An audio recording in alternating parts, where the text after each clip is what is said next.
Oke, jadi saya mulai. Jadi terima kasih banyak untuk sudah hadir di acara Tea Time Talk, sharing ini gitu.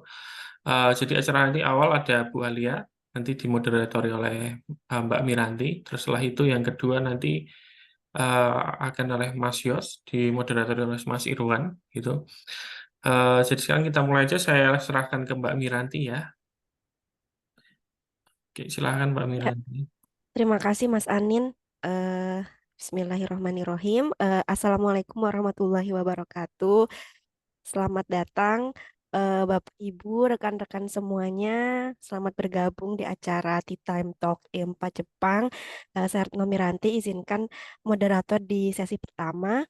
Sebelum dimulai, Alhamdulillah kita panjatkan syukur kepada Tuhan Yang Maha Esa. Kita semua sehat, diberikan rahmat bisa berkumpul siang ini. Sekalian juga bertepatan dengan Hari Sumpah Pemuda hari ini, tema kita adalah pemuda-pemudi di Indonesia di dunia penelitian yang pada sesi pertama kali ini ada peneliti handal dari Indonesia yaitu adalah Ibu Dr. Nur Alia Oktaviani, eh, research scientist dari Rikeng. Beliau akan membagikan pengalaman, informasi, dan kisah beliau yang sangat menarik dan insya Allah bermanfaat sebagai mom scientist. Untuk teman-teman, rekan-rekan, Bapak Ibu yang ingin mengajukan pertanyaan, boleh chat langsung saya atau chat langsung chat di grup maupun juga nanti bisa raise hand eh, untuk pertanyaannya. Kepada Ibu Alia, kami persilahkan. Floor is yours, Bu. Ya, terima kasih. Saya share screen dulu ya. Hmm,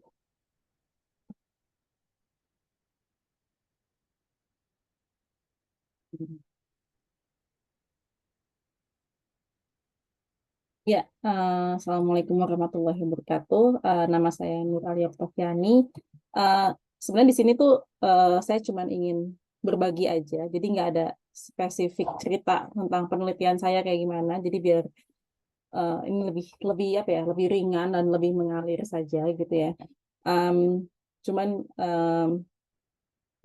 mungkin ada banyak tentunya teman-teman juga punya banyak apa ya, punya banyak perjalanan yang tentunya tidak mudah gitu ya. Nah, di sini saya ingin menceritakan tentang the pursuit of happiness as a mom scientist. Jadi ini sedikit cerita tentang education dan research historinya. Saya tuh jadi angkatan 2002 di kimia, Institut Teknologi Bandung, ITB Indonesia. Kemudian setelah saya lulus itu, kemudian saya melanjutkan ke master di Belanda, Biomolecular Science. Dan habis itu saya melanjutkan ke PhD di tempat yang sama, di University of Groningen. Nah, di sana tuh, di salah satu saya nanti ada melahirkan ya. Dan kemudian habis itu kami kemudian pindah ke Jepang ya. Dan di sana jadi postdoctoral researcher. Habis itu saya kemudian menjadi special postdoctoral researcher dan untuk saat ini saya menjadi research scientist. Oke, saya mulai saja.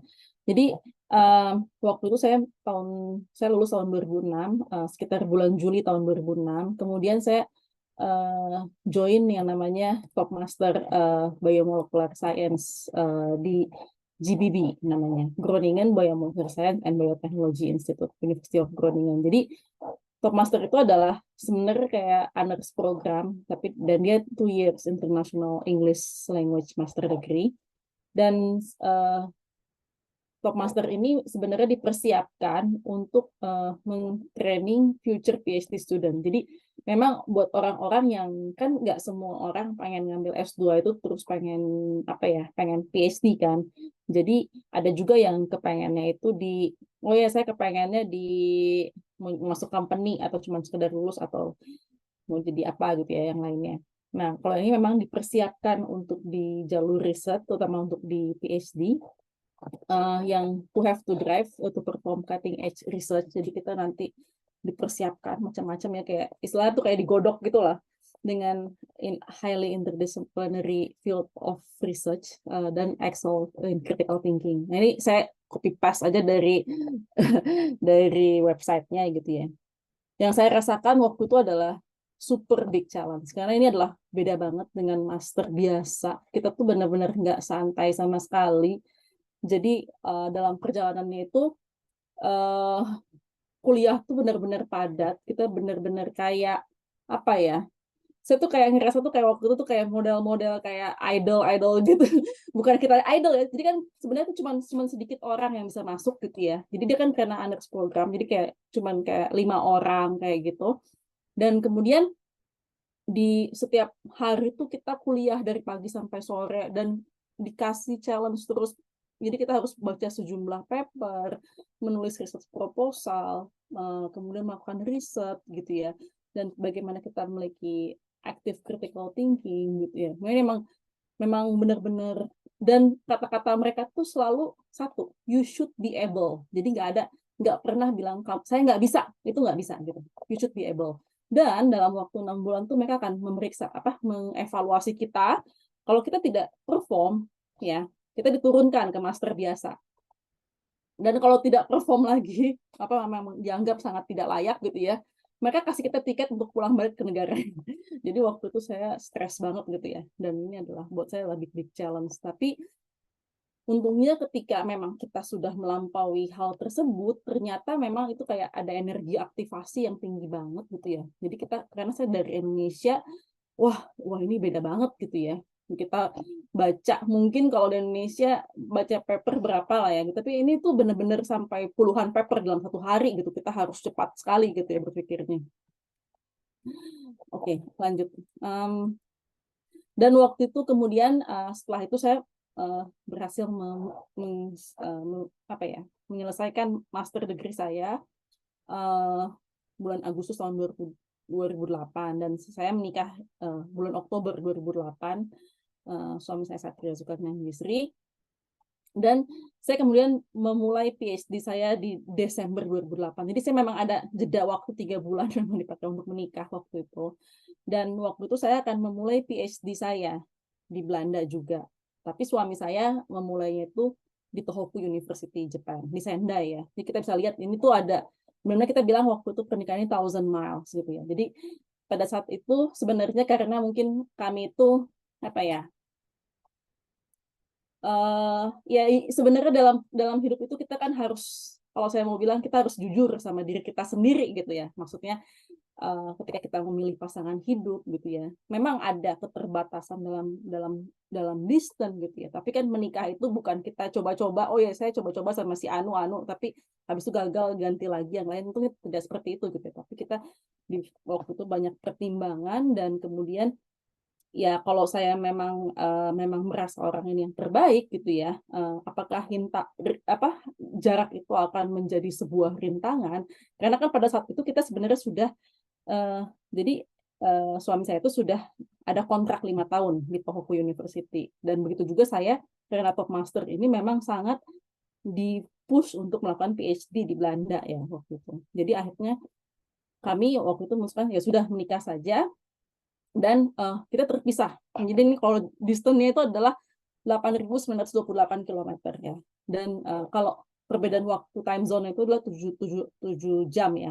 Itu kalau summer time, kalau 8 jam itu kalau winter time. Jadi biasanya kalau di sini jam 5 sore ya, di Belanda jam 5 sore, suami saya itu udah jam 12 malam. Tapi karena orang Jepang itu sangat-sangat bekerja keras, biasanya kita selalu ketemu terus. Jadi nggak ada masalah di ketemuan itu, kita selalu bisa chatting terus gitu ya. Dan masih bisa komunikasi gitu. Karena dia tidurnya malam sekali. Sementara saya sudah selesai kerja gitu. Dan ini adalah big struggle. Jadi kita menikah memang, ya kita orang Indonesia ya, memang saya melihat di sini beda dengan orang Asia Timur ya. Kita menikah di usia cukup muda gitu ya. Waktu itu usia saya baru saja 24 tahun.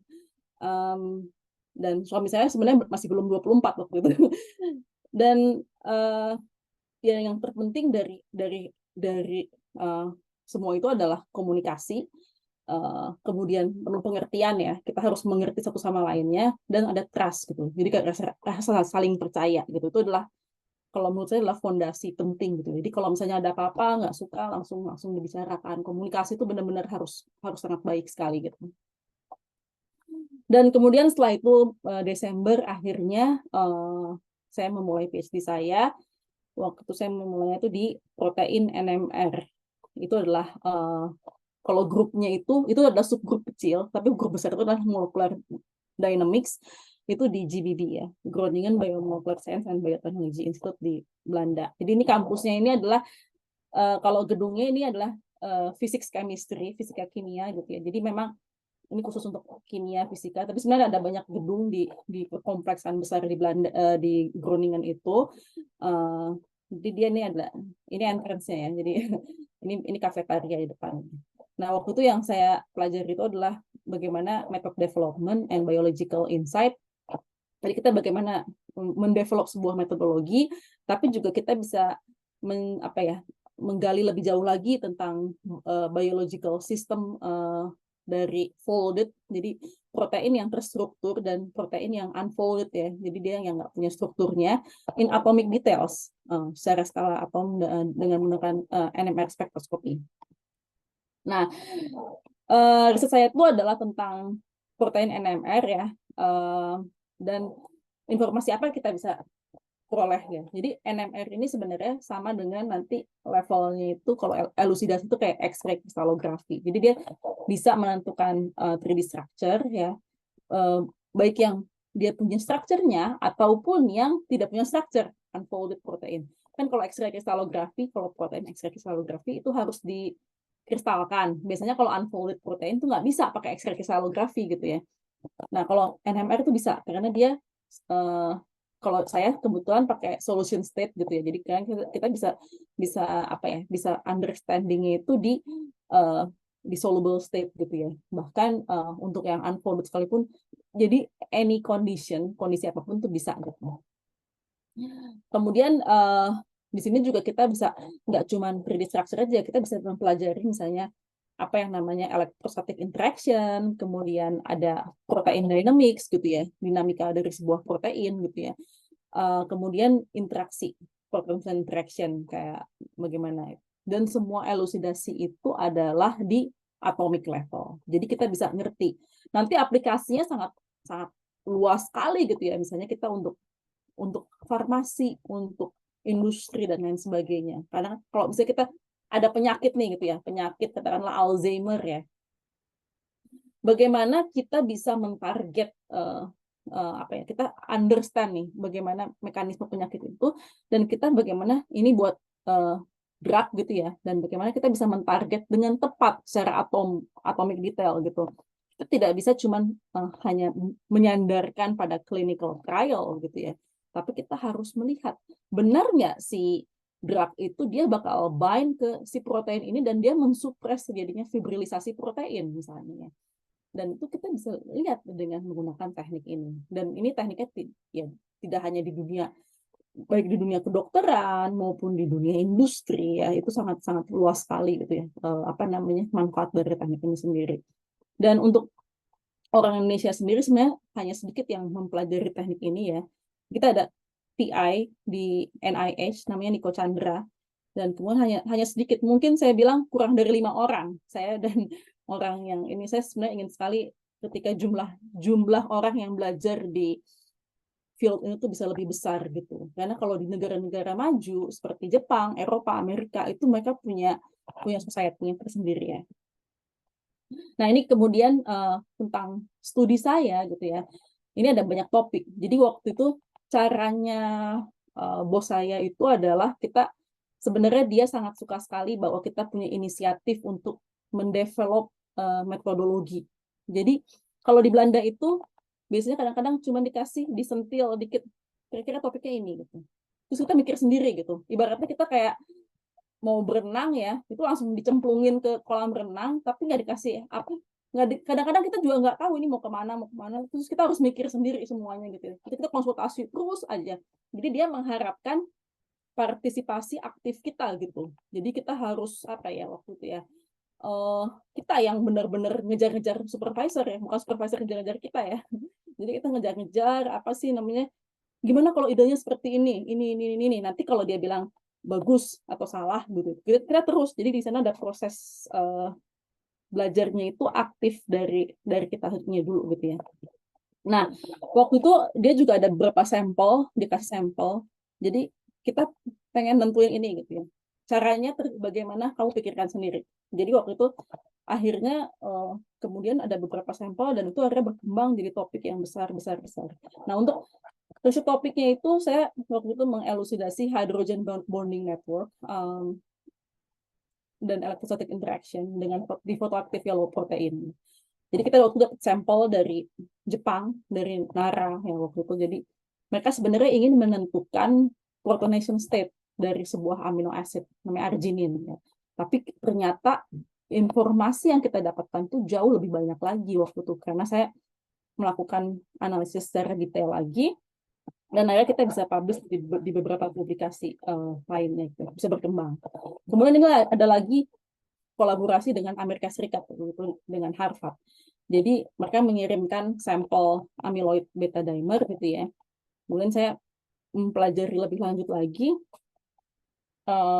dan mempelajari dan mengassign gitu ya si sinyal itu. Jadi kita bagaimana sebenarnya waktu itu ini kan amyloid beta dimer ini kan adalah protein yang menyebabkan terjadinya penyakit Alzheimer ya. Jadi nah si ini dimer ini adalah prekursor awalnya itu. Jadi bagaimana kita bisa mempelajari kan kalau dalam dunia protein itu ada namanya structure and function relationship. Jadi kalau misalnya strukturnya kayak gini, struktur yang seperti ini itu didesain untuk fungsi yang seperti ini gitu.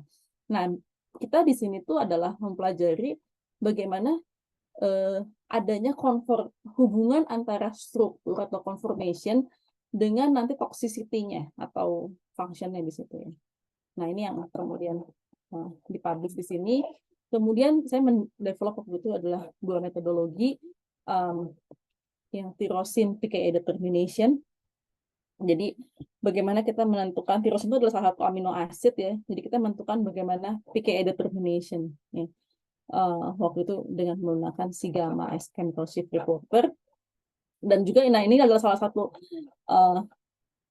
apa ya metodologi development yang awal-awal waktu itu saya kerjakan waktu itu. Dan waktu itu saya senang sekali karena sebenarnya waktu itu kita tidak memakai compound iron DO3A ini, tapi ada namanya nickel DO2A ya. Tapi saya kemudian mendevelop lagi dengan gimana kalau pakai iron DO3A. Jadi waktu itu saya sudah mempersiapkan cari-cari papernya, kemudian ngomong sama dianya, kata dia oke, saya habis itu suruh nyamperin lagi profesor yang lain, saya mau sintesis ini. Nah, jadi si iron DO3A ini adalah, ini kan spektrum NMR ya. Jadi kalau kita tambahkan ke sampel, itu dia bisa yang namanya sensitivity enhancement. Jadi dia bisa meningkatkan sensitivitas pengukurannya, sekaligus juga untuk rapid measurement. Jadi kalau misalnya kan namanya peptide itu kan gampang sekali terfibrilisasi ya. Untuk fibril peptide yang misalnya dia kayak baik amyloid beta ataupun alpha synuclein gitu ya. Dan itu kan biasanya kita harus cepat mengukurnya itu dalam waktu misalnya kurang dari 24 jam. Kalau enggak proteinnya nggak bisa diinikan apa ya, nggak bisa udah jelek gitu ya, udah nggak bisa dipakai lagi. Jadi nah untuk itu kita harus rapid measurement. Nah itu bisa ditambahkan dengan yang namanya iron DO3A. Nah ini adalah hasil tesis. Oke. Ini adalah disertasi saya ya di sini. Oke. Kemudian tahun Oktober 2010 sampai April 2011 itu saya exchange riset ke Osaka University. Sebenarnya motif utamanya adalah saya pengen dekat sama suami saya waktu itu. Jadi itu motif utama. Jadi kan kita tuh karena berpisah beda benua. Jadi di awal tahun pertama itu suami saya datang pas summer. Jadi kita 7 bulan setelah menikah tuh baru ketemu lagi gitu ya. Itu bulan Juni. Habis itu saya datang lagi bulan Desember gitu ya. Nah, habis itu kita mulai mencari cara gimana caranya kita bisa datang dengan agak lama disetujui oleh si bos tapi tetap bisa menjalankan riset ini gitu. Kita bisa pengen deket-deketan gitu ya. Nah, waktu itu kalau suami saya tuh dia apply Sasagawa Grant. Dia mau ada 2 conference waktu itu di Jerman sama di Belgia kalau nggak salah. Itu lumayan lama, 5 minggu apa 6 minggu, harus setengah bulan ya. Terus base campnya ya di rumah saya, berarti kan di Belanda. Nah, waktu itu saya ceritanya ada profesor, enggak, ceritanya waktu itu ada postdoc orang Jepang di Belanda. Nah, jadi kata suami saya, pokoknya nanti kalau misalnya ke Jepang, kalau bisa presentasi. Kan dia kalau kalau suami saya itu kalau ke Belanda, dia presentasi ngedatengin si grup itu, si Zernike itu gitu ya. Udah PDKT terus menerus pokoknya dengan si profesor-profesor yang ada gitu. Soalnya biar kita udah mulai ngambil hati. Ini kan masih jauh nih, kita 3 tahun, tapi kita jangan nanti baru akhir-akhir kita ngedeketin, kita harus mulai sounding ke mereka bahwa kita pengen kalau bisa dapat posisi di sini ya gitu. Nah, kita coba 2 arah gitu, usahanya keras ya. Terus suami saya tuh selalu ya pokoknya gimana caranya ngambil hati lah, pokoknya baik ke bosnya Iwasa Sensei ataupun ke orang-orang Belandanya sendiri gitu. Apa namanya presentasi, kalau bisa kerja di lab gitu ya. Yang penting kita bisa bareng-bareng waktu itu. Terus kalau saya juga sama. Jadi waktu itu saya bilang, saya ngebujuk bos saya gitu ya. Saya boleh nggak presentasi kalau saya nanti ke Jepang gitu. Cuma saya ngobrol sama namanya Akira Karasawa. Nah, si Akira ini kemudian dia bilang, oh ada 2 profesor datang dari Osaka University gitu. Gimana kalau kita ketemuan di Hampshire Hotel? Waktu itu saya akhirnya membujuk bos saya, namanya Franz Mulder ya. Franz, kalau ketemuan sama 2 profesor Jepang, boleh nggak? Mau apa nih? Jadi kan dia udah jaga-jaga gitu ya. Karena kan saya itu kan yang namanya di Belanda itu kan kita dibayar pakai grant-nya supervisor kan. Jadi bukan sifatnya itu scholarship sebenarnya. Itu di awal-awal ya. Meskipun kalau sekarang mungkin di Belanda banyak yang ada scholarship juga ya. Tapi itu tuh dibayar pakai grant. Jadi kayak postdoc gitulah. Jadi kan biasanya si bos ini tuh nggak mau rugi lah gitu ya. Makanya kita harus do the best di sana gitu ya. Nah, tapi waktu itu karena memang hubungan sudah cukup baik gitu ya, komunikasi saya dengan bos saya cukup baik. Ya waktu saya ngedatengin gitu. Terus si 2 profesor ini nawarin buat riset di Jepang gitu. Dan bilang, "Came to Japan, Alia," gitu. Wah, ini si orang Belanda ini langsung merasa feel offended dong. Wah, diserang nih saya nih gitu ya. Si Alia mau dibawa ke Jepang nih gitu. Terus udah gitu bos saya dalam saat itu tuh langsung bilang kayak gini, Alia should finish her PhD in Netherlands within 4 years. Itu langsung tegas gitu ya. Terus habis itu dia ngelihat saya, kurang dari 1 menit dia langsung bilang kayak gini, it's okay, maybe she can do postdoc in Japan after that. I know. Karena dia sangat mengerti sekali bahwa suami saya ada di Jepang. Jadi dia tahu banget kenapa sih keinginannya. Ini udah bahasa kalbu ya, dia sangat mengerti lah di sana. Oke, habis itu saya ikut yang namanya Osaka Frontier Labs program ya. Itu ada program. Ada banyak sih yang ikut Osaka Frontier Labs program ini. Waktu itu sebelumnya itu saya tuh ini apa namanya presentasi di Osaka University dan dapat host-nya itu sama Profesor Takahisa Ikegami. Di sini di Institute of Protein Research ya. Jadi itu dari Oktober 2010 sampai April 2011.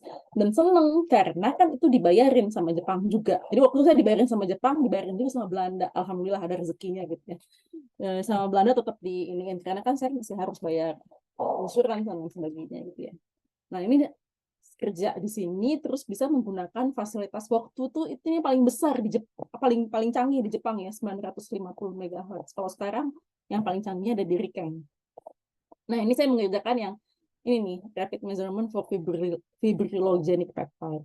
Ini kita pakai carbon detection nih dengan menggunakan si iron DO3A ini.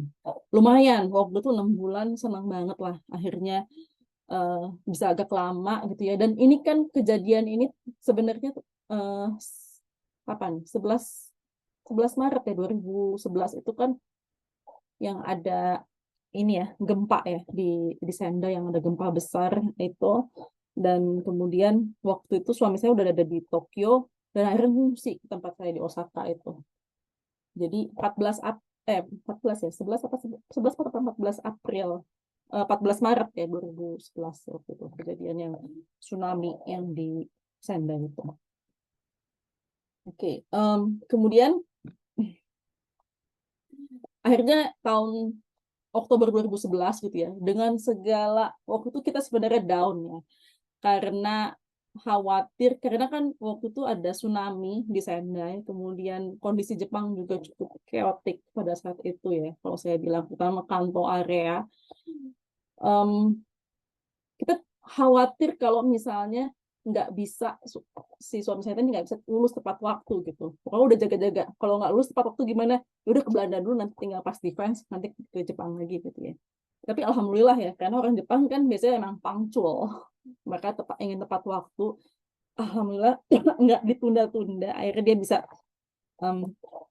bisa menyelesaikan PhD-nya, dan pada akhirnya dapat postdoctoral position di Zernike Institute for Advanced Material di bawah supervisionnya Maria Loy.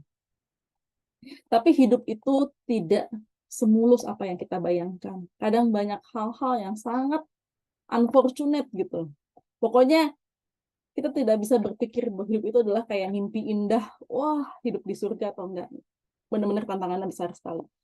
Jadi di saat suami saya sudah susah payah nih, kita bertahun-tahun ya untuk bisa dapetin posisi di Belanda itu, dan apply banyak grant, terus dari profesor di Belanda juga. Ternyata ada sad news. PhD supervisor saya itu dia harus pindah ke Aarhus University di Denmark karena dia tidak bisa mendapatkan posisi permanen di sana. Jadi dia juga tidak mau pindah karena dia orang Belanda ya, tapi dia tidak punya pilihan. Waktu itu sedih banget lah pokoknya. Jadi dia memberitahu saya itu, saya posisinya adalah ada di Osaka, bahwa itu Januari 2011. Dia bilang ke saya sudah berupaya keras mendapatkan posisi di Belanda, saya tidak bisa, kata dia bilang kayak gitu. Dan saya mencari posisi keluar, akhirnya ke Eropa lainnya gitu ya. Dan saya menemukan akhirnya di Aarhus University ini. Saya shock pada saat itu karena suami saya baru difikskan oleh Maria Loy ini untuk bisa bekerja di Groningen, karena dia bilang kalau misalnya pada akhirnya si suami saya ini tidak dapat tidak dapat grant sekalipun, mereka punya uang untuk meng-hire. Jadi kan udah senang, tapi kenapa ini pindah ke Denmark? Jadi waktu itu saya terima email itu malam-malam, ketimbang saya forward ke suami saya, itu saya forward lagi ke si Franz itu. Jadi Franz kaget, kenapa kamu kirim lagi email yang sudah saya kirim? Tapi kayak dia langsung ngerti, wah kayaknya si Alia lagi galau nih kayaknya. Nah gitu. Nah tapi alhamdulillah selesai, dan kayak kita bisa reunited lagi gitu ya. September waktu itu saya pulang ke Indonesia, Oktober akhirnya kita bareng-bareng di Belanda. Nah habis itu saya kemudian menyelesaikan, ini udah banyak kemudian kandidat buat publikasi dan lain sebagainya. Nah pada saat saya menyelesaikan ini kita akhirnya memutuskan untuk punya anak pertama di Groningen di Belanda gitu ya, Alisa Rahmania Bisri. Ini lahir Februari 2013, waktu itu di tengah salju yang sangat deras sekali gitu ya, di Belandanya gitu ya. Dan benar-benar adalah sebuah bless ya, sebuah rahmat dari Allah juga gitu ya, kita akhirnya bisa berkumpul, kemudian kita bisa punya anak gitu ya. Maksudnya sesuatu hal yang kayak itu tuh adalah sesuatu yang kita udah looking forward dari waktu-waktu sebelumnya gitu ya. Ini adalah PhD saya gitu. Jadi hal yang saya pelajari ketika selama saya PhD itu adalah nggak cuma masalah publikasi, research, publikasi, presentation, itu standar sebetulnya. Tapi bos saya juga dia mengajarkan, oh gini loh cara kita bikin network dan research collaboration itu gitu. Dan juga yang paling penting adalah dia mengajarkan ke saya bagaimana cara menjaga work family balance. Jadi work life work and family balance di sana. Nah, ada satu hal yang terpenting yang saya ingin share sedikit di sini adalah tentang family values gitu ya. Jadi saya sangat-sangat bersyukur sekali waktu itu saya berada di Belanda itu adalah karena mereka sangat kuat sekali dengan family values, dan sama kayak orang Indonesia. Jadi apa yang mereka katakan itu kalau di Eropa itu agak mirip dengan kita di Asia Tenggara gitu ya. Nah, ternyata kalau yang namanya family values ini adalah sangat-sangat highly value di Dutch society. Jadi mereka tuh biasanya family itu bukan family yang big family ya, itu terlalu besar, tapi family yang kecil ini adalah bapak, ibu, dan anak ya. Nah, dan bagaimana mereka sangat dekat sekali, close relationship dengan family membernya, dan mereka membuat effort waktu itu. Buat kami yang masih sangat muda waktu itu, masih kepala dua lah ya, itu kan banyak kegalauan, kegamangan. Wah, yang namanya hidup itu nggak mudah lah gitu ya. Kita udah berupaya sekuat tenaga aja, masih aja banyak apa ya, miss-nya sana sini gitu ya. Waktu itu saya diajarkan gitu pentingnya untuk menjaga apa ya namanya, menjaga keluarga itu penting. Jadi bagaimana kita apa ya, riset itu penting, tapi prioritas buat keluarga itu sangat-sangat penting gitu. Dan bukan cuma dikasih tahu secara verbal, oh ya kayak gini. Jadi cara bos saya itu dia bahkan mencontohkan langsung gitu. Bagaimana mereka membuat prioritas dalam hidupnya, dan itu sangat-sangat sulit gitu ya. Jadi saya melihat di sana itu, saya tidak bisa bilang bahwa oh di Eropa itu hidup tuh enak begitu ya. Sebenarnya sangat tidak enak kok. Kalau saya mau bilang ya, sangat banyak ketidakpastian, dan apalagi dengan masalah employment dan sebagainya ya. Tapi mereka itu memang karena family value-nya sangat-sangat kuat gitu, entah bisa sangat saling mengerti gitu. Jadi waktu itu yang saya pernah, waktu itu saya cuma diberitahu kayak gini aja gitu. Jadi kan si bos saya ini dia kesulitan. Jadi awalnya tuh mereka jadi kan kalau orang Belanda itu ada satu syarat, mereka tidak boleh inbreeding. Inbreeding itu mereka tidak boleh terus-menerus berada di negara mereka. Jadi kalau mereka sudah PhD, mereka harus keluar dari negara Belanda, dan mereka harus PhD-nya itu di luar Belanda. Itu adalah aturan tidak tertulis untuk bisa mendapatkan faculty position di Belanda. Jadi supaya apa ya, ibaratnya itu adalah brain circulation ya. Jadi supaya orang itu punya wawasan yang luas, bukan cuma negara itu aja gitu, bukan di situ-situ aja gitu ya. Nah, jadi waktu itu bos saya itu memutuskan dia pas postdoc itu ke Kanada. Dia menikah, kemudian dia postdoc di Kanada, punya anak satu di sana. Habis itu dia pindah lagi ke postdoc berikutnya adalah dia punya grant, dia pindah lagi ke Swedia waktu itu. Anak kedua di sana muncul. Kemudian akhirnya mereka karena orang Belanda, ya udah saya balik lagi ke negara Belanda gitu ya.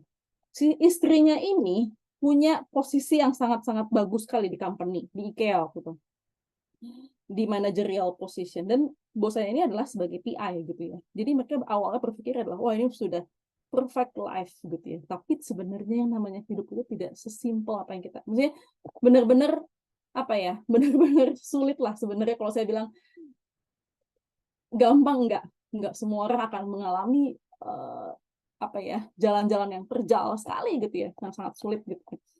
Jadi waktu itu pada akhirnya karena perpolitikan di Belanda itu dia tidak bisa mendapatkan posisi permanen gitu, karena perpolitikan yang sangat keras. Dan waktu itu dia cuma bilang, istri saya adalah orang pertama yang mensupport saya. Dia siap resign dari posisi managerial positionnya. Saya shock dong. Waktu itu saya pas waktu itu ngobrol gitu ya. Kita kan biasa suka ada yang namanya coffee time gitu ya. Oh, saya shock karena buat kita yang berpendidikan tinggi, give up itu susah gitu ya. Waktu itu kayak ego itu pastilah bermain gitu ya. Pasti kita, wah pokoknya gue dulu dong gitu. Itu saya jujur ya, kalau saya sebagai perempuan kayak gitu ya. Tapi waktu itu saya ketika itu ada sebuah pesan penting gitu ya. Dia bilang adalah istrinya adalah orang yang pertama juga yang mengembalikan Verblife. Verblife itu ID card ke Kemente. Kemente itu kayak siakuso di sini. Kalau di Jepang siakuso atau apa namanya, local office itu ya, apa namanya, kayak ya buat apa, bagian administrasi gitu. Nah, ya jadi saking sebegitu supportnya gitu ya, makanya dia sangat-sangat mencintai istrinya. Nah, waktu itu saya berpikir, oh ya benar, life is marathon. Banyak sekali waktu itu pesan-pesan yang nggak cuman masalah kitanya, masalah apa ya namanya, masalah cuman kerja aja, tapi juga bagaimana kita menjaga kebahagiaan dalam keluarga kita gitu ya. Waktu saya banyak hal setelah itu pandangan saya berubah tentang Belanda itu sendiri gitu ya. Mungkin di awal saya, wah ini negara penjajah nih. kayak udah pasang kuda-kuda gitulah, pokoknya udah nervous atau kayak gimana. Ternyata setelah itu saya berubah gitu. Oh, ternyata mereka orang-orang yang sangat humanis sekali. Dan di sini perlu dipahami bahwa life is marathon gitu. Hidup itu bukan sprint ya. Kita bukan lari kenceng, abis itu kita kecapean, terengah-engah, oh ya udah. Tapi hidup itu adalah maraton. Kita akan berlari kecil bersama-sama dengan keluarga kita. Kemudian di sini ada PhD graduation tanggal 11 April 2014. Ini adalah promosi saya dan ini adalah disertasi. Kalau di Belanda itu kita harus ada namanya Stellingen. Stellingen itu kayak filosofi kita apa sih gitu yang kenapa kita nanti akan menjadi PhD itu kita harus punya filosofi ya. Nah, ini banyak ya di sini ada banyak ada tentang riset saya sendiri gitu. Tapi ada tentang nanti ada tulisan yang nomor 9 ini. Balancing work and family is never easy, but it is very much worth the effort as it provides unlimited energy and happiness. Ya. Nah, ini akhirnya kami bisa menyelesaikan waktu itu Alisa sudah lahir gitu ya, dengan support dari dan understanding dari suami juga gitu ya. Ya, gitu.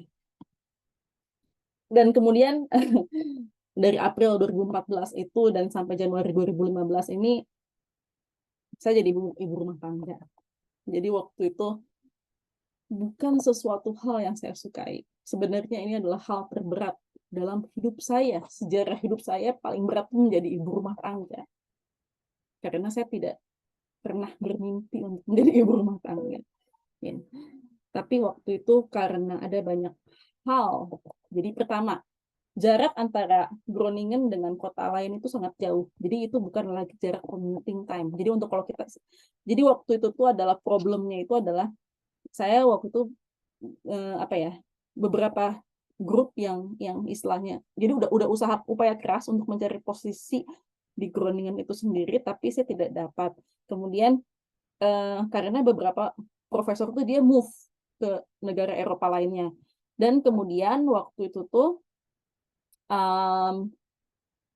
saya kalau mau ke Utrecht yang terdekat itu jaraknya itu adalah untuk pergi aja ya, itu dari stasiun aja itu udah 2 jam, lebih dari 2 jam gitu ya. Dan di Belanda itu kan yang namanya tren itu tidak sebanyak kayak di Jepang gitu ya. Mereka biasanya kalau kita terlambat sedikit itu berarti bermasalah lah kesananya gitu ya. Nah, waktu itu abis saya sudah punya anak, udah gitu daycare juga ekspensif. Kita nggak mungkin lagi tinggal terpisah gitu ya. Dan ada transisi untuk pindah ke tempat lain waktu itu. Waktu itu pokoknya suami saya pengen mencari posisi permanen lah di sana.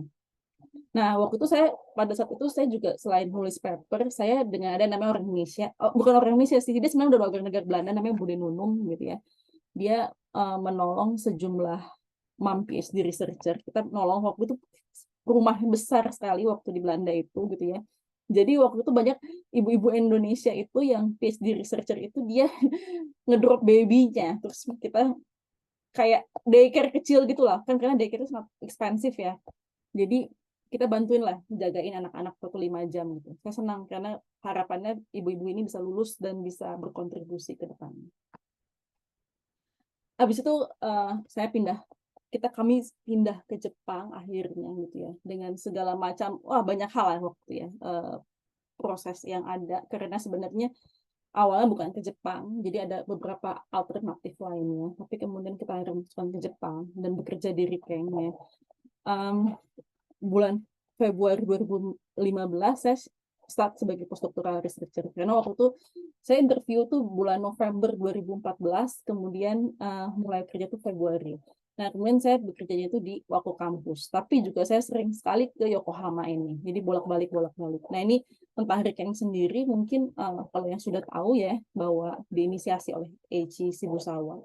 Nah, ini ada 500 lab, ada 12 center, benar-benar paradise-nya buat para saintis kalau kata saya. Nah, saya Rikeng ini adalah Rikeng CSRS ya, Rikeng Center for Sustainable Resource Sciences, dan saya nanti bekerjanya tuh di sana tuh ada 5 topik ya, ada 5 bagian gitu ya, dan saya di leading edge polymer. Nah, ini tujuannya adalah untuk developing new polymer with beneficial function and efficiency in the use of resource and creating new industries. Nah, waktu saya akan bekerja dengan spider silk. Nah, ini riset saya adalah tentang spider silk ya. Karena spider silk ini kan dia punya outstanding mechanical properties, apa super contraction dan sebagainya gitu ya. Dan banyak sekali aplikasinya. Mungkin kalau udah tahu katanya buat bulletproof clothing gitu ya, baju anti peluru gitu ya. Tapi nggak cuma baju anti peluru, juga bisa buat drug delivery, artificial skin dan lain sebagainya. Nah, untuk bisa mimicking kita dapetin properti yang mirip dengan aslinya itu, dengan native spider silk itu, kita harus mimicking natural spinning process. Nah, untuk itu kuncinya itu adalah kita harus understanding natural spinning mechanism. Jadi pekerjaan saya itu adalah bagaimana untuk mengerti natural spinning mechanism itu adalah seperti apa. Dan spider silk ini kan sebenarnya adalah proteinnya.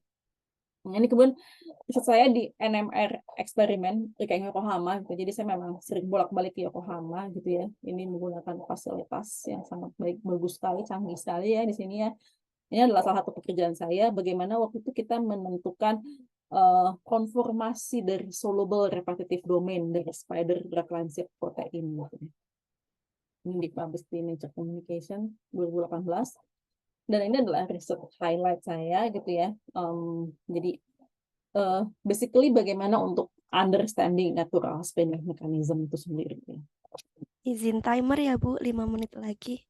Oke, nah kemudian kita ya ini bagaimana bisa attend domestic dan international conference gitu ya. Selama yang paling berat itu kan karena harus kita synchronize dengan schedule suami, dan juga bagaimana kalau misalnya udah kebentur banget, bisa kita apa ya, minta pertolongan dari kakek nenek ya kalau udah collide schedule-nya. Nah, habis itu anak saya yang kedua lahir, namanya Zara Sofia Bisri. Ini sebelum COVID ya. Dan banyak sekali challenge sebelum melahirkan ini, kayak banyak sekali eksperimen. Dan saya juga harus finish some publication ya, karena bu saya sangat strict sekali ya. Belum lagi apply grants. Dan banyak sekali need to handle banyak family matters di sini gitu ya. Dan kemudian saya apply ada masuk ke berikutnya adalah tahun 2020 special postdoctoral researcher SPDR in Peking. Ini sebenarnya saya udah 4 kali apply. Jadi waktu itu tuh dari pertama kali masuk, habis itu saya pernah dapat award, nah kemudian di-push lagi sama bos saya, ikut lagi. Habis itu pas saya habis dapat Nature Communication, di-push lagi, tapi waktu itu belum dapat. Yang berikutnya habis itu saya setelah dapat award dan publikasi-publikasi berikutnya baru dapat. Nah, waktu itu saya melihat bahwa kontribusi di sini tuh sebenarnya nggak terlalu gampang, tapi juga kontribusi jadi ke Rikeng ini sangat besar sekali consideration-nya gitu ya. Dan mereka akan melihat field publication, kemudian asal universitas, gender, award, country of origin. Nah, waktu itu tujuannya itu adalah untuk memupuk ya, atau menciptakan banyak researcher yang ingin internationally active in the future and provide creative young scientists ya, untuk bisa terlibat di topik yang mereka choose, jadi dan juga tapi inline dengan research field. Nah, kemudian ada juga selain itu, kita yang paling penting itu adalah nggak cuma tadi riset publikasi, tapi kita juga harus punya inisiatif di sini, active applying grants. Jadi ada banyak sekali, kalau ini di Jepang ya, ada JSPS, International Grant Foundation, JST, atau kita bisa pakai juga internasional ya, bukan ini kita di internal. Habis itu kita juga harus membuat yang namanya networking. Bagaimana itu bisa jadi conference, meeting, simposium, atau juga dari jalur perkenalan. Nah, ya tadi seperti yang saya bilang, menjadi mom scientist itu a never easy role. Makanya saya juga nggak tahu bagaimana formulasinya kayak gimana. Tapi kita banyak sekali pertimbangan yang harus dipikirkan. Belum masalah karir suami, masalah pendidikan anak, karir kita sendiri, dan kemudian bagaimana responsibility kita terhadap keluarga besar, teman, society gitu ya. Dan bagaimana cara kita memaintain happiness keluarga, tapi juga kita bisa mengakselerasi risikonya. Ya, seperti yang saya bilang, balancing the work and family is never easy, but it's very much worth the effort as it provides energy and happiness. Jadi buat saya, yang namanya riset itu adalah arah saya, dan yang namanya keluarga itu adalah energi saya. Ya, kurang lebih seperti itu. Terima kasih. Kalau misalnya ada pertanyaan, silakan. Terima kasih banyak Bu Alia. eh, atas sharingnya dan insight-insight yang diberikan. Em, karena waktunya singkat ya, sebenarnya masih pengen tahu lebih banyak lagi. Mungkin teman-teman yang ingin bertanya langsung bisa raise hand. Kalau belum ada, ini juga sudah ada pertanyaan masuk ke saya. Sambil menunggu teman-teman yang ingin bertanya langsung, saya bacakan pertanyaan yang pertama ya Bu Alia. Em, terkait pertanyaannya adalah terkait bagaimana memulai proses daftar sampai bekerja di Rikeng gitu Bu. Di sini disebutkan boleh share susah gampangnya awal sampai proses bekerja di Rikeng atau di Jepang gitu Oh sebagai iya, peneliti begitu Bu Alia. langsung aja ya saya cerita ya. Jadi Ya, waktu itu siap. eh, cukup ini ya, cukup rumit dan complicated waktu saya apply ke Jepang ini. Jadi sebenarnya di awal saya sudah berupaya, awal saya menggunakan network dulu ya. Em, saya apply-nya itu sebenarnya Kirken Yokohama di awal itu. Nah, kemudian tidak dapat gitu ya. Tidak dapatnya itu awalnya sudah dapat, tapi waktu itu ada kasusnya Obokata ya. Kasusnya Obokata. Jadi waktu itu funding yang buat dipakai meng-hire saya itu di freezing, apa di frozen. Jadi dibekukan oleh Presiden Rikeng karena kesal sekali waktu itu ya. Dan abis itu si orang yang mau meng-hire saya itu bilang, pokoknya kita nggak bisa memecat orang, tapi kita tidak bisa meng-hire kamu jadinya. Kita nggak mau meng-hire orang baru karena kita tidak mau ada yang dipecat. Wah, saya waktu itu sedih sekali waktu itu ya. Tapi saya udahlah ikut aja, Bismillah aja. Nah, waktu itu pas ketika saya sampai di Jepang, di Rikeng itu 2 minggu setelah suami saya mulai kerja gitu ya, kita menemukan vakan di sana itu. Nah, pada saat vakan itu ada spider silk, ada kata kunci NMR. Waktu itu cara saya mendekati bos saya adalah saya search dulu spider silk itu tentang apa.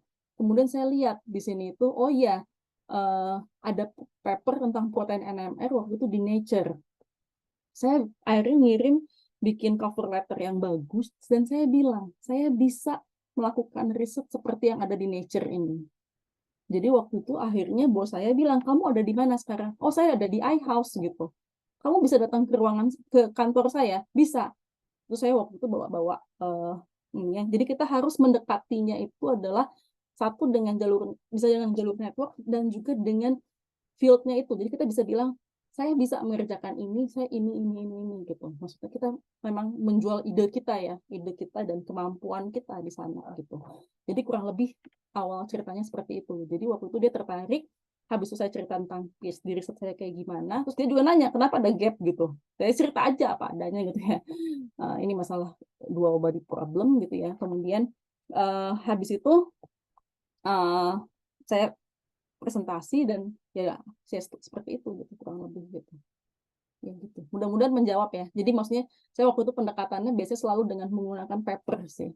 Jadi publikasi, dan saya lihat dia pengennya kemana, dan saya menunjukkan, oh saya bisa mengerjakan di sini sini sini sini. Atau dia tertarik sekali gitu ya waktu itu. Ya, seperti itu kurang lebih. Kalau dibilang gampang, nggak gampang juga. Kebetulan ada beruntung juga ada ya. Kayak gitu. Iya gitu. Tadi, oh mohon maaf Bu. Nah, Mungkin jadi Ibu menemukan profesor yang tepat gitu ya Bu, yang kira-kira memang fieldnya juga Bu Alia ya, kuasai. Kemudian apa itu namanya menunjukkan bahwa Ibu bisa gitu, seperti ya itu. kita menunjukkan. Jadi kita Pesan. biasanya jadi dari idea kita di mana, terus kita bilang ke dianya gitu. Saya bisa mengerjakan di sini karena yang namanya PI itu senang sekali dengan yang namanya inisiatif ya. Inisiatif. Jadi bukan kita cuma ngikutin apa yang mereka mau, tapi kalau kita punya ide-ide baru gitu ya atau kayak gimana, biasanya mereka akan lebih tertarik lagi. Apalagi untuk Pirkeng ya, kalau menurut saya seperti itu. Baik, terima kasih Bu Alia atas jawabannya eh, komprehensif. Mungkin eh, bagi penanya Ibu Grace kalau ada ingin ditambahkan boleh langsung atau silahkan chat ke saya juga nanti bisa saya bacakan sambil saya bacakan pertanyaan berikutnya ya Bu Alia. Hmm. Pertanyaan yang berikutnya, eh, poin-poin penting apa saat misalkan kita punya profesor atau pembimbing yang tidak ada arahan spesifik begitu seperti tadi yang Ibu sampaikan gitu, harus menemukan arah riset sendiri. Jadi poin-poin apa yang penting yang harus kita lakukan supaya walaupun arahannya tidak spesifik tapi bisa bagus gitu Bu hasilnya. Nah, jadi hal-hal yang penting itu adalah ini yang saya pelajari waktu saya pertama kali di Belanda ya. Jadi kita harus rajin sekali membaca paper. Itu paling penting. Kunci paling penting dan kita harus tahu ini kira-kira seperti apa, mereka resources-nya ada di mana, seperti apa dan ide apa. Jadi kita biasanya harus punya bank ide tersendiri. Jadi makanya kemampuan membaca paper itu adalah hal yang paling utama di sini. Kemudian kalau misalnya kita sudah bekerja gitu ya, kita harus rajin ikut conference, terutama international conference, karena di sana kita akan melihat banyak ide, banyak, misalnya saya tertarik sekali dengan ada yang namanya liquid phase separation gitu. Wah, ini kayak gini. Oh, ternyata orang sudah kayak seperti ini, seperti ini, seperti ini gitu. Nah, di sana kita mulai menyusun ide-ide kita gitu, bank-bank ide kita gitu ya. Nah, dari sana setelah kita sudah punya ide, kita mulai komunikasikan ke bos kita gitu ya. Kira-kira kita mau membangun ini gitu ya. Saya mau menulis proposal seperti ini, seperti ini, seperti ini. Kalau di Jepang itu banyak sekali sejumlah grant itu, jadi KKN dan lain sebagainya gitu. Kita harus aktif di sana. Baik. Eh, jadi tadi paling tidak ada Paper, 3 ya Bu ya, paper, eh, kemudian international conference ya conference, untuk gaining idea, dan juga kita dari ide-ide gitu kita bisa menyusun satu ide kita dan juga untuk penulisan untuk grant tadi ya Bu, proposal. iya, iya. Dan kemudian kalau di conference itu upayakan kita juga kalau bisa ya dapetin teman baru, network kayak gimana. Jadi kita Network. bisa komunikasi, cerita kita mau gimana. Jadi nanti di sana kan akan saling melengkapi ya, kayak seperti itu. Baik. Terima kasih Bu Alia untuk jawabannya. Ada lagi pertanyaannya dari Bu Fauzia. Terima kasih Bu Alia atas sharingnya. Apakah terdapat perbedaan dalam iklim riset antara Jepang dan Belanda? Kemudian, apakah ada pendekatan terbaik untuk melakukan penelitian di Rikeng dan diterima di lingkungan Rikeng? Begitu pertanyaannya. Oh, iklim riset antara Jepang dan Belanda, ya pasti ada ya, besar sekali kalau menurut saya ya, perbedaannya ya. Em, jadi, tapi saya juga tidak tahu secara pasti gitu ya, karena juga kalau bos saya sekarang orangnya cukup liberal karena dia juga postdoc-nya di Amerika Serikat ya. Jadi dia cepat bisa adaptasi sama, dan dia lebih suka sebenarnya foreigner sebenarnya kalau bos saya yang sekarang ini, karena mereka lebih inisiatifnya tinggi. Jadi kalau misalnya yang namanya di Barat itu ya atau di Belanda itu critical thinking itu penting gitu. Jadi kita harus bisa, jadi setiap step langkah kita harus tahu mau kemana kita melangkah, alasan fundamentalnya apa. The reason why itu adalah sangat sangat sangat besar gitu di sana itu gitu. Kita tidak bisa bilang bahwa kita melakukan ini karena kita disuruh oleh bos kita. No, kita nggak bisa bilang kayak gitu. Dan kita dari awal tuh sudah ditekan gitu, dari kita harus apa namanya, apa ya, punya inisiatif tersendiri gitu ya, dan kolaboratif kolaboratif itu sangat penting kalau di sana. Jadi dan kita harus ya setelah itu kita bisa komunikasikan bagaimana caranya, apa ya, bisa, ini ya apa namanya, bisa ya itu tadi maintain work life balance kayak gitu. Jadi mereka seperti itu yang di ini. Jadi kita tidak cuman kerja begitu-begitu ya, tapi kita tahu arahannya. Oh, saya long goal-nya mau seperti ini, saya harus seperti ini, saya harus seperti ini gitu ya. Komunikasi itu harus dari awal tuh sudah ada gitu. Jadi ya di awal tuh kadang-kadang kayak kalau di Barat tuh kayak megap-megap sih kalau kata saya gitu. Cuman perbedaannya kalau di Jepang itu, kalau kata suami saya juga ya, yang bagusnya itu biasanya orang-orang itu rada ngerti buat ngoprek-ngoprek alat ya. Karena itu mungkin fisika ya kayak gitu ya. Sebenarnya di kimia nggak selalu juga. Jadi karena kalau di Belanda itu jeleknya itu karena ada technical staff yang mereka tuh engineer handal. Biasanya mereka yang tahu bagaimana membuka alat dan lain sebagainya. Jadi kita rada-rada pincang ya di sana gitu ya. Nah, tapi kedua belah ini adalah mereka saling melengkapi ya, baik Jepang maupun Belanda. Kalau menurut saya seperti itu. Cuman kalau Jepang itu enaknya duitnya jor-joran kalau menurut saya. Tapi katanya Jepang itu sekarang impact-nya lagi menurun drastis, tidak masuk world class research lagi. Itu eh, hasil terbaru dari di Nature kemarin ini. Seperti itu. Kalau misalnya untuk Rikeng, ya Rikeng memang arahannya, Rikeng ini kan pioneering ya, jadi dia pengen yang dari terdepan, garis terdepan gitu ya. Jadi Rikeng ini memang secara internasional, mereka pengen work-life balance, iya, pengen kita pokoknya punya inisiatif di mana-mana, membuka field baru, pokoknya kita rada-rada agresif lah, kita bisa menjaga apa namanya work-life balance kita gitu. Jadi Rikeng ini sebenarnya agak-agak berbeda sih dari institusi Jepang pada umumnya. Dia lebih makanya kan dia lebih apa ya lebih open ke foreigner itu gitu sebenarnya ya seperti itu. Mudah-mudahan menjawab ya. Kalau ada pertanyaan bisa langsung ditanyakan lagi. Iya, baik, terima kasih Bu Alia. Eh, Tadi banyak ya yang saya ambil gitu di Belanda itu critical thinking diutamakan, kemudian juga mungkin nggak cuma di Belanda juga, tapi inisiatif, kolaboratif, kita harus tahu Mm-mm. reasonnya why, kita harus bisa menjawab itu. Mm-mm. Kemudian kalau tadi mungkin pertanyaannya pendekatan terbaik untuk melakukan penelitian di Rikeng sudah dijawab juga oleh Bu Alia ya, karena eh, Rikeng itu harus terdepan gitu, harus novelty, dia terdepan, jadi kita harus bisa di situ ya Bu, tidak takut juga untuk membuka field baru, Iya apa betul betul. hal yang Heeh, baru, heeh. Inisiatif, kreatif, hal yang baru. kolaboratif, kemudian ya pokoknya memang ya membuka sesuatu hal yang baru ya. Maksudnya kita bisa jadi terdepan di sana gitu ya. Seperti itu. Ya, baik, terima kasih Bu Alia dan juga Bu Fauzia atas pertanyaannya. Eh, dari tadi pertanyaannya dibacakan, apakah dari teman-teman ada yang mau langsung bertanya ke Bu Alia?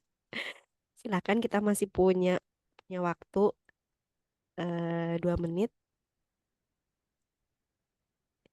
Ya, silahkan Mas Irwan. Terima kasih Bu Ali untuk ini ya Bu presentasinya. Saya sedikit bertanya Bu, saya tertarik tentang work-life balance-nya. Hmm. Eh, karena Ibu kan dari lama juga di Eropa, kemudian sekarang di Jepang, itu sesulit apa Bu? Secara perbandingan gimana Bu? Pengaplikasian work-life balance-nya baik di Eropa maupun di Jepang. Karena kita tahu Ya, Jepang kayak tadi Ibu presentasi juga kan, suami Ibu juga bisa komunikasi terus karena bekerja sampai malam juga kan. iya, iya. Saya ini adalah topik utama pembicaraan saya dan suami saya ya, karena Jepang sangat berbeda sekali dengan yang namanya Eropa. Karena kalau Jepang itu kan mereka sangat work aja, nggak usah mikirin family gitu, kan kayak gitu ya. Jadi mereka tidak peduli gitu, dan memang sangat toksik kalau menurut saya. Ya. Saya langsung to the point aja. Saya banyak di Belanda, jadi saya to the point. Toksik sekali. Jadi mereka adalah tidak apa ya masalah work life balance ini benar-benar tapi kita harus pelan-pelan jadi kunci utamanya selalu kita menunjukkan dedikasi kita dulu gitu kalau saya selalu bilang apa yang saya bilang itu adalah saya invest the trust dulu gitu saya menunjukkan pekerjaan saya dulu sampai merekanya suka dan ketika mereka sudah suka gitu ya baru kita pesan pelan-pelan kita masukkan message kita gitu kalau saya kan dari bawah banget ya kalau suami saya itu sebenarnya dulu pindah ke Rikeng itu dia bekerja dengan bos yang dulu gitu. Kalau saya tuh jadi komunikasi mereka udah sangat panjang. Kalau saya tuh mulai dari awal lagi gitu dan itu berat sebenarnya. Mereka lihat kita sebagai nobody gitu. Tapi ketika kita sudah menunjukkan kinerja kita, kemudian mereka sudah mulai suka dengan kita, baru pelan-pelan kita terus masukkan message kita di sana gitu. Memang susah sekali kalau buat saya, tapi kita harus mengupayakan hal itu tidak sama. Kalau Eropa itu sudah sangat mengerti lah. Mungkin kalau kita punya keluarga itu sangat dimengerti dan mereka iklimnya kolaboratif dan positive thinking kalau buat saya. Jadi mereka akan mensupport terus orang berkeluarga. Tapi uangnya tidak sebanyak di Jepang. Sebenarnya Jepang ini adalah benar-benar luar biasa yang namanya research facility dan uang itu banyak. Tapi orang itu tidak berpikir positif kalau kata saya. Tidak sepositif itu ya. Maksudnya karena mereka memang dari kehidupan keluarganya aja sudah tidak terlalu positif kalau saya melihatnya. Jadi mereka tidak seterbuka itu dengan keluarga. Makanya saya bilang di sini penting banget, kita yang penting itu adalah kita sekeluarga itu harus tidak ada misinterpretasi. Jadi kita harus ngomong tuh apa adanya, kita harus berpikir juga bagaimana pasangan kita berpikir bagaimana kita, anak-anak dan lain sebagainya. Pokoknya kita benar-benar di sana. Tapi kalau misalnya di Jepang itu kan karena di antara mereka aja mungkin otosang, okasang itu udah ada sekat-sekatnya, belum lagi sama anaknya. Mereka sangat-sangat apa ya, tidak terbuka. Makanya ketika itu masuk ke lingkungan pekerjaan, kemudian itu jadi toksik semuanya. No happiness kalau kata saya. Tapi kita sebagai orang asing, apalagi kita orang Indonesia, orang Asia Tenggara, yang kita memang punya keluarga yang baik gitu ya, kita contohkan. Yang kita bisa lakukan adalah kita ngasih example ke mereka. Gitu. Dan tapi untuk bisa kita mengasih example itu kita harus melakukan riset yang terbaik dulu. Jadi kita harus kontribusi dulu ke mereka, dan habis itu kita baru ngasih message ke mereka. Kalau menurut saya cuma kayak gitu caranya. Agak berat sih sebenarnya. Challenge-nya lumayan gede, tapi di sini juga ya riset facility dan grantnya besar ya, luar biasa. Kayak itu aja sih. Terima kasih, Bu. Ya, Ya, mudah-mudahan. terima kasih Mas Irwan dan Bu Alia juga atas jawabannya. Ya, sangat bisa dimengerti untuk kondisinya. Saya juga mengalami. Terima kasih Bu Alia juga sudah menjadi role untuk diri Kang sendiri sebagai mom scientist, menjadi role untuk kita Saya cuma semua. sharing. saya cuma sharing. Masih jauh, masih jauh. Ya, tadi pertanyaan tadi memang bisa untuk menutup sesi pertama kita pada Tea Time Talk kali ini. Terima kasih banyak untuk Bu Alia atas sharing informasi, pengalaman yang sangat bermanfaat untuk saya pribadi dan juga untuk teman-teman semua. Eh, Mohon maaf saya sebagai moderator jika ada salah-salah kata karena keterbatasan waktu. Silahkan dilanjutkan kepada eh, moderator sesi berikutnya. Terima kasih. Wassalamualaikum warahmatullahi wabarakatuh.